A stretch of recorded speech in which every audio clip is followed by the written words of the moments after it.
Hello my friends and welcome back to my YouTube channel. Obviously you guys have read the title and we are meal prepping overnight oats today. I am constantly getting asked, how do you cook your oats on the stovetop? How do you meal prep them? What do you do? Now I've had this meal every day or pretty much every day for years, like 4 to 5 years.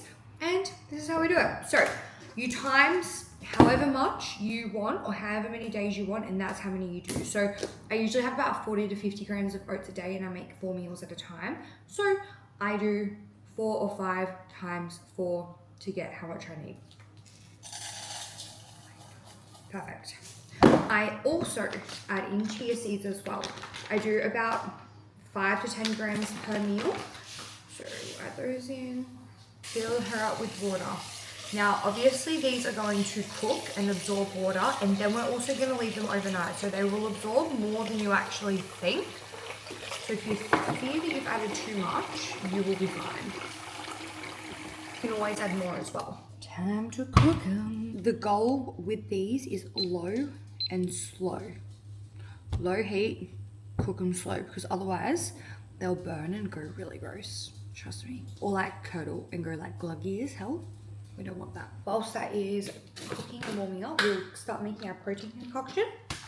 A handy way to not forget your protein is taking it in a meal that you have every single day. So I just put mine in with my breakfast. Again, I'm going to put 20 grams in because it's 5 grams a day and I want 4 meals.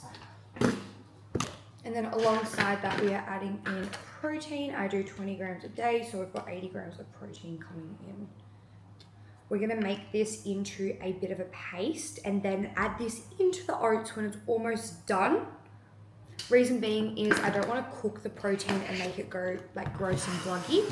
And I find the flavor is a bit better when you just kind of like mix it as the paste and add it in. A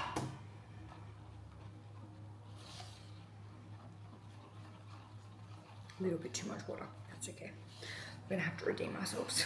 Constantly been, see how they have absorbed the water. This is perfect. I'll also add in a tin of apples. This is just personal choice. I rotate between having these and not having these. Just a good way to bump up both fiber and fruit. I'm gonna mix in the protein. Now again, I definitely did not make that how I was supposed to, but we adapt and we work it in.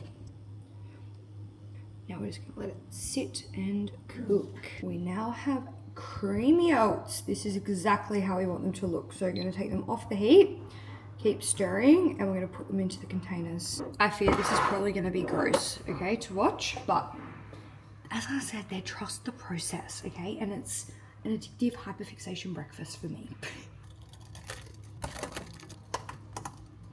That is the base. The next kind of step is toppings. I will typically add all my toppings fresh on the day, which is nuts, specifically walnuts or Brazil nuts, dates and blueberries. But I'll always put my PB on so it kind of like sets and goes hard in the fridge.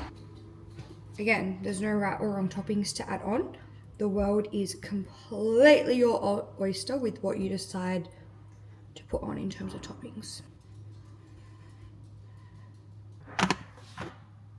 And that, my friends, is it. I'm going to put these into the fridge. As I said, I'll put my toppings of choice on them on the day.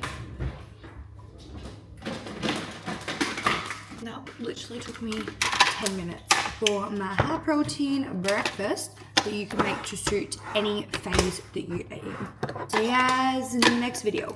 Thanks for watching.